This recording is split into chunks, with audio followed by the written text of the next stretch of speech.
Dito ako ngayon sa Donggucheong. Kinuha ko yung aking passport. Nag-apply kasi ako noong Monday last week. Ngayon, Monday, 1 week lang, nandito na yung passport ko. Yan o, yung opisina, yung sa likuran. Ano na yung sikat ng araw? Sikat yung araw pero malamig. As in malamig. Ano na kasi, malapit na yung winter. Parang patapos na yung autumn, kaya malamig na talaga.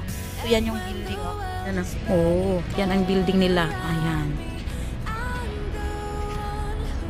Papunta doon. Parang design siya ng gate. Sabi sa labas pag tinitingnan ko, napakalaking sabi ko na gate. Yun pala opisina ito. Ayan.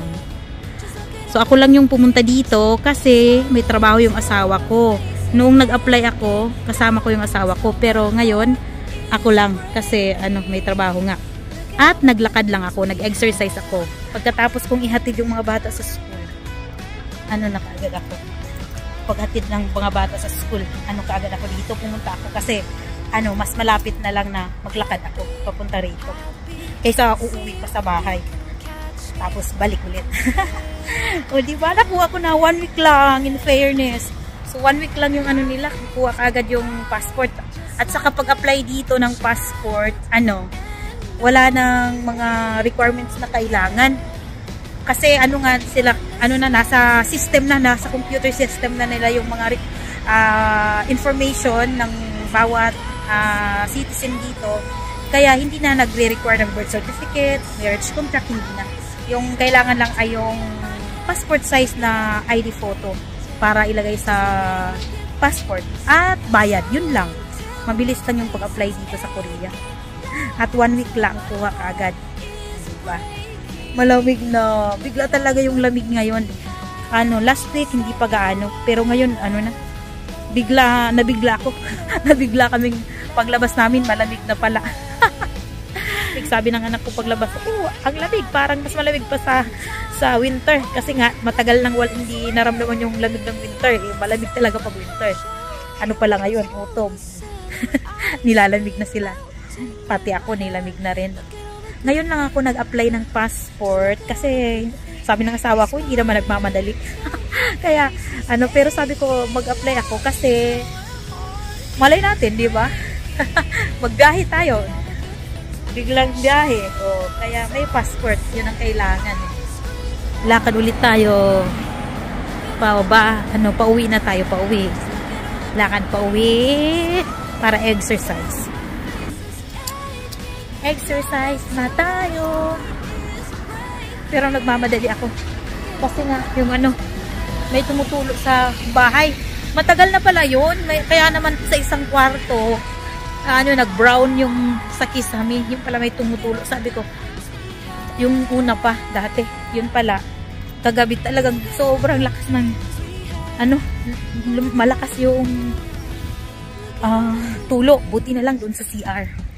Pero malakas. Pag matulog ka, naririnig yung bagsak ng tubig. Tapos, pati sa sala. Sa sala, meron na rin. Ay, naku.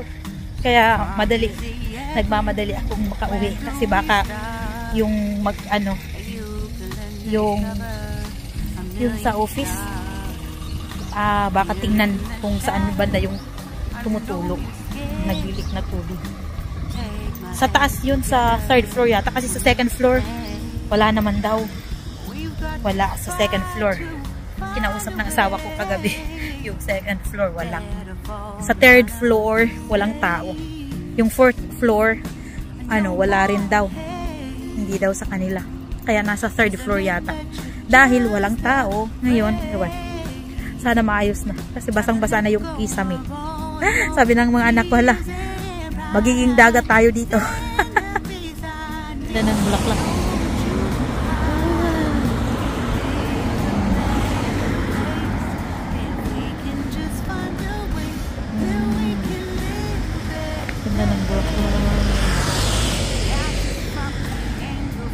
Ay, nako. Dito ako sa tulay. Papunta doon. Against the light. Against the light dyan. Kaya papunta lang doon. punta lang doon. Yan ninyo yung poste. Yan. Yan o. Yan. Bawat poste, nilalagyan ng ganyan. Kasi kapag holiday, dito sa Korea, nagre-raise ng flag.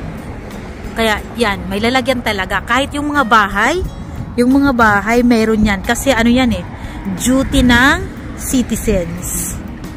Na kapag, kapag mga holidays, yung mga kailangan magtaas ng ng utawat ng flag ng Korea, dapat mag